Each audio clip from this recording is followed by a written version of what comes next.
Assalamualaikum warahmatullahi wabarakatuh. Alhamdulillah kita bisa mengadakan kuliah online. Untuk kesempatan kali ini akan saya sampaikan tentang lembaga pembiayaan.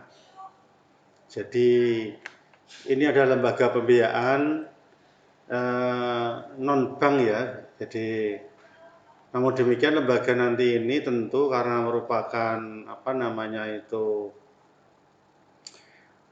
bagian dari model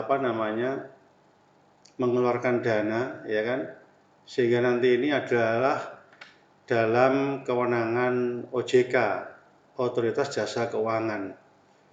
Memang dulu ada Peraturan Menteri Keuangan nomor 1251 KMK 00 1989, kemudian diperbarui dengan nomor 1169 KMK 01 tahun 91, bahkan sempat muncul Perpres nomor 9 tahun 2009, tetapi kemudian dicabut dengan Perpres nomor 110 tahun 2010. Artinya pencabutan nanti ini kemudian kewenangan tentang lembaga keuangan ya, tentang lembaga keuangan nanti itu diserahkan kepada Otoritas Jasa Keuangan. Jadi nanti ada pengawasan ya. Ini nanti akan saya kutip dari salah satunya dari Peraturan nomor 29, Peraturan OJK ya, OJK 05 tahun 2014. Jadi OJK memang nampaknya mengeluarkan beberapa peraturan tentang lembaga pembiayaan. Ya, ada beberapa jenis pembiayaan. Ini saya kutip dari regulasi yang ada. Yang pertama adalah leasing. Ya. Leasing itu adalah suatu kegiatan pembiayaan dengan bentuk penyediaan barang modal, baik sewa guna usaha dengan hak opsi maupun sewa guna usaha tanpa dengan hak opsi dalam jangka waktu tertentu. Jadi leasing itu ada dua jenis, namanya finance lease dan operating lease. Ya. Finance lease itu adalah sewa guna usaha dengan hak opsi, hak untuk memilih. Yang kedua, operating lease itu sewa guna usaha tanpa ada hak opsi untuk memilih. Nah, ini perlu saya jelaskan karena dalam persepsi masyarakat itu berbeda ya. Orang memahami leasing itu dikira kayak kredit itu ya, semacam kredit di beberapa perusahaan pembiayaan itu, kredit motor dan sebagainya. Cuman secara hukum memang ada kemiripan. Kalau orang awam tahunya itu adalah kredit motor, kredit mobil, kredit apa ya kan, dibayar angsuran setiap bulan, nanti pelunasan dan sebagainya. Memang nanti ada beberapa model hampir sama dengan leasing, tetapi secara hukum berbeda. Saya ulangi, leasing itu adalah kalau mau diterjemahkan secara gampang itu adalah sewa guna usaha. Nah, leasing itu muncul sebenarnya adalah orang bisa memperoleh barang modal, memanfaatkan barang modal dengan cara yang mudah. Artinya dia tidak harus membeli. Biasanya dengan perusahaan-perusahaan itu dia tidak harus membeli, tapi dia dapat memperoleh barang untuk modal. Misalnya, saya contohkan leasing tentang kren misalnya, perusahaan-perusahaan besar misalnya. Ya memang ketika barang ini dimanfaatkan untuk usaha, memang bisa jadi itu adalah merupakan kategori leasing. Leasing yang digunakan model ini, ya, model ini. Ya. Kalau mau kita uraikan, jadi leasing itu merupakan suatu perusahaan pembiayaan. Dia menyediakan barang modal, ya kan, dalam jangka waktu tertentu, ya kan. Kemudian pembayaran dilakukan secara berkala, baik dengan hak opsi maupun tidak dengan hak opsi. Artinya apa? Karena ada hak opsi maupun tanpa hak opsi, nanti ada nilai residu. Ya, residu artinya penyusutan, ya, orang-orang akuntansi kan paham ya. Jadi ada penyusutan. Misalnya saya begini. Saya katakanlah meminta pembiayaan. Saya punya misalkan dump truck lah untuk angkutan berapa truk itu untuk proyek misalnya. Saya datang kepada pihak perusahaan yang menyediakan modal, ya, yang modal. Kemudian pembiayaannya akan saya lakukan secara berangsur. Sehingga dalam leasing itu ada 3 pihak. Yang pertama namanya lessor. Lessor itu adalah perusahaan yang menyediakan barang modal. Apa PT FIF, apa PT apalah namanya, ya kan? Barang modal. Yang kedua, ada namanya lesi. Lesi itu adalah orang yang melakukan atau yang minta pembiayaan. Ya, jadi lessor itu ya kayak kreditur lah, kira-kira begitu, kreditur. Lesi itu adalah debitur, kira-kira begitulah. Ya, yang melakukan penyewaan barang modal. Yang ketiga, bisa vendor, bisa supplier. Supplier. Ada 3 pihak. Sehingga saya contohkan begini. Ketika saya membutuhkan dump truck untuk proyek, misalnya, maka posisi saya adalah sebagai lesi. Datang ke perusahaan lessor, Pak, saya butuh katakanlah dump truck sebanyak 10. Nah, kemudian pihak lessor tadi karena menyediakan barang modal, dia bisa juga meminta kepada pihak ketiga, supplier atau vendor. Saya suruh memilih. Nah, pihak lessor dan supplier mungkin biar lunas. Nah, lessor ke supplier biar lunas. Tetapi saya nanti mengangsur kepada lessor, ya kayak kredit di mana itu di perusahaan-perusahaan pembiayaan itu, kredit motor misalnya, hampir mirip itu, motor untuk ngojek, ya kan, kemudian ojeknya saya pakai, motornya saya ngangsur kepada pihak PT FIF Adira, ya kan, ditambah ke sana, ya. Memang dalam model ini nanti itu ada namanya ciri khasnya, ada hak opsi. Ya. Opsi itu misalnya begini, misalnya pembiayaan dalam jangka waktu katakanlah 5 tahun misalnya. Setelah 5 tahun, saya ngangsur tiap bulan berapa, ya kan? Maka nanti di akhir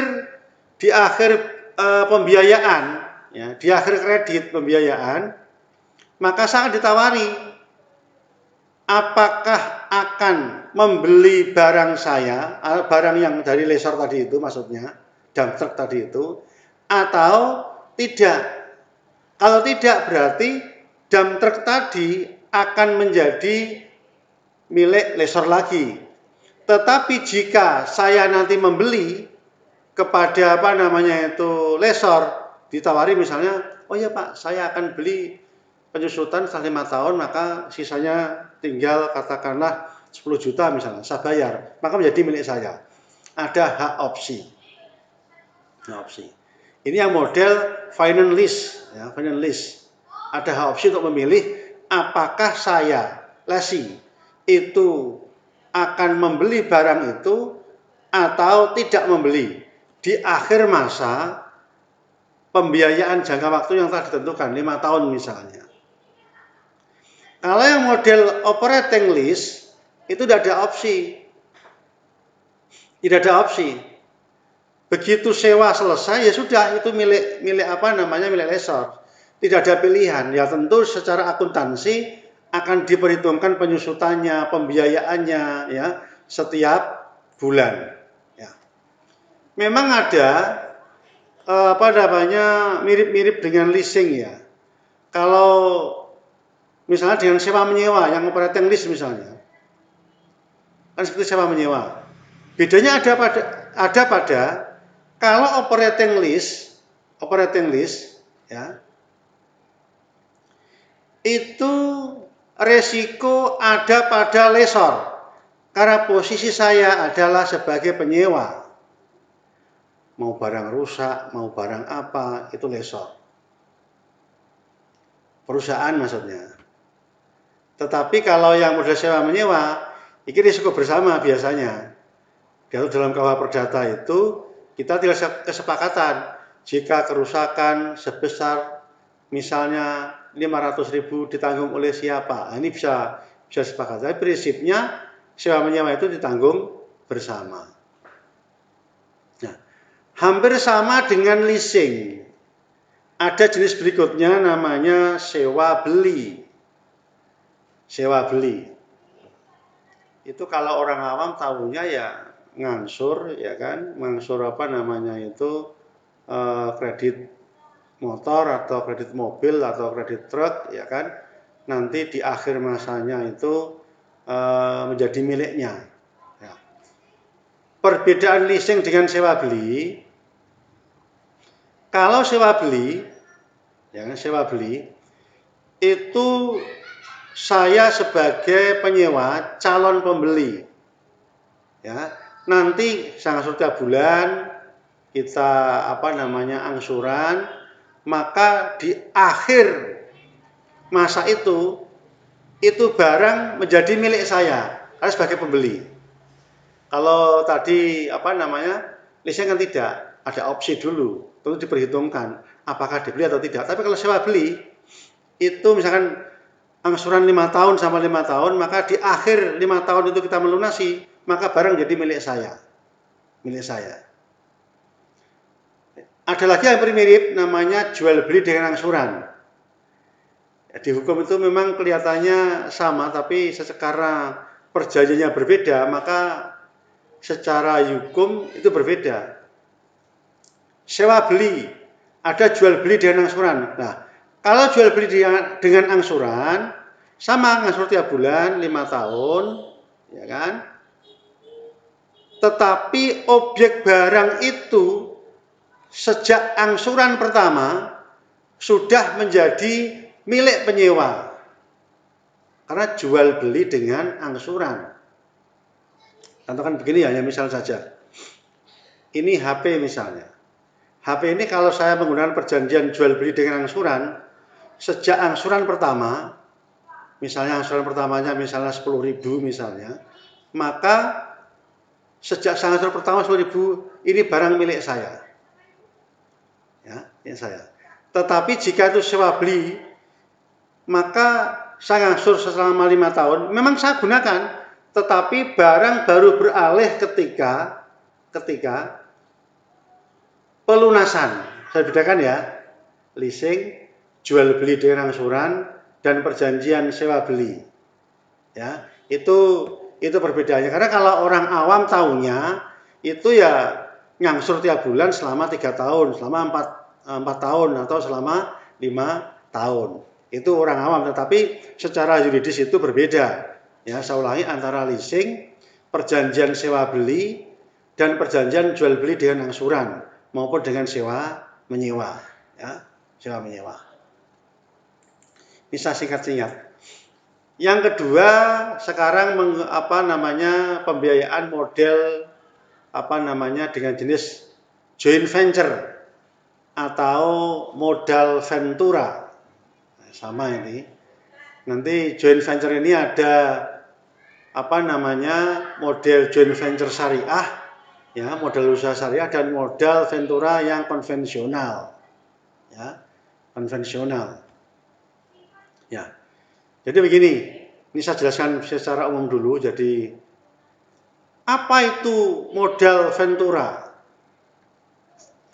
Yaitu usaha pembiayaan melalui penyertaan modal dan atau pembiayaan untuk jangka waktu tertentu dalam rangka pengembangan usaha dari si debitur. Nanti ada juga usaha modal ventura syariah. Sama, kerjasama seperti musyarakah begitu dengan menggunakan prinsip-prinsip syariah, itu bedanya. Ya, itu syariah. Nah, misalnya begini, modal ventura atau joint venture, misalnya ada perusahaan, ya kan, mungkin dalam keadaan butuh dana, kemudian saya atau mungkin ada perusahaan modal ventura ingin mendanai, udahlah saya ikut kerjasama di perusahaanmu biar nanti bisa ikut maju, misalnya begitu. Maka dia menyertakan modal di situ. Di samping menyertakan modal, perusahaan modal ventura nanti itu juga ya memberikan bantuan manajemen, di manajemennya, finansialnya, ya kan, ya, sampai dengan perusahaan nanti mengalami keuntungan. Nah, dalam modal ventura ini memang tidak permanen, ini tergantung, biasanya ada apa? Ada kesepakatan dengan perusahaan tadi, ya kan, kemudian dengan pihak ketiga yang ingin ikut masuk dalam perusahaan, ya itu musyarakah kerjasama tadi itu. Motifnya apa? Mencari keuntungan. Jadi dia bisa memberikan beberapa modal, ya kan, untuk perusahaan tadi, kemudian dia ikut menjalankan perusahaan, ya kan, dan ini tidak bersifat pinjaman loh ya. Jadi memang dia menyertakan modal di perusahaan tadi itu. Karena menyertakan modal, maka kedudukan antara pihak yang punya perusahaan yang diberikan modal dengan pihak yang menyertakan modal ini sama, kedudukannya sama. Jadi seimbang. Sehingga mereka nanti tentu akan mencari keuntungan bersama tentunya. Karena perusahaan ini mungkin kecil menengah tidak mempunyai modal, butuh berkembang, sementara yang ini perusahaan model ventura itu memasukkan anggaran ke situ, dana ke situ, ya kan, dengan tujuan nanti mencari keuntungan bersama. Ya nanti tentu akan dibagi secara bersama. Ini saya berikan singkat saja ya. Jadi yang penting apalah, paham tentang apa jenis apa namanya model ventura ya, joint venture, ya, joint venture. Kemudian berikutnya ada namanya perusahaan anjak piutang. Itu begini. Jadi anjak piutang itu misalnya saya contohkan dulu ya, Benuda ya. Saya punya piutang di pihak ketiga misalnya. Ya, pihak ketiga. Kelihatannya karena bayarnya angel, sulit, ya. Maka untuk penagihan saya serahkan kepada perusahaan anjak piutang. Perusahaan anjak piutang namanya faktur namanya. Perusahaan anjak piutang kemudian perjanjian dengan saya, dan yang nagih bukan saya, nanti pihak yang perusahaan anjak piutang tadi. Jadi ada apa namanya? Ada segitiga istilahnya itu ya, segitiga gini. Biasanya itu perusahaan ada tiga, perusahaan anjak piutang, minimal ada perusahaan anjak piutang, kemudian ada klien itu orang yang punya piutang dan nasabah yang ditagih. Ya. Dulunya misalnya yang nagih adalah saya karena punya perusahaan, dia punya piutang, bayarnya angel, tak pernah dia ketiga, perusahaan anjak piutang, maka perusahaan anjak piutang itulah nanti yang akan menagih. Ya. Dan saya, kenapa kok menggunakan ini? Saya dibayar oleh perusahaan piutang, dilunasi. Biasanya berapa persen kesepakatan, Pak? Ini saya punya piutang di B sebesar 100 juta misalnya. Ragil bayar. Udah tak jual kepada saudara. Ya. Berapa? 80% tak lunasi, dibayar saya misalnya. Ya, tentu perusahaan anjak piutang punya keuntungan. Ini kesepakatan ya, kesepakatan. Jadi lah, ketika peralihan anti ini ya bisa jadi diketahui oleh perusahaan piutang, apa namanya, diketahui oleh pihak yang apa namanya yang berhutang, nasabah tadi itu, bisa jadi tidak ya, bisa dengan undisclosed istilahnya itu dalam hukum itu, atau dengan cara disclose, ya. Disclose itu penjualan dengan sepengetahuan, ya bisa juga tanpa sepengetahuan. Nanti ini hanya antara kerjasama tadi. Biasa pakai akta cesi biasa namanya kalau dalam hukum hukum dagang itu. Jadi ada akta cesi peralihan piutang kepada pihak ketiga, pihak yang menagih, saya mendapat pelunasan dari perusahaan piutang, ya piutang.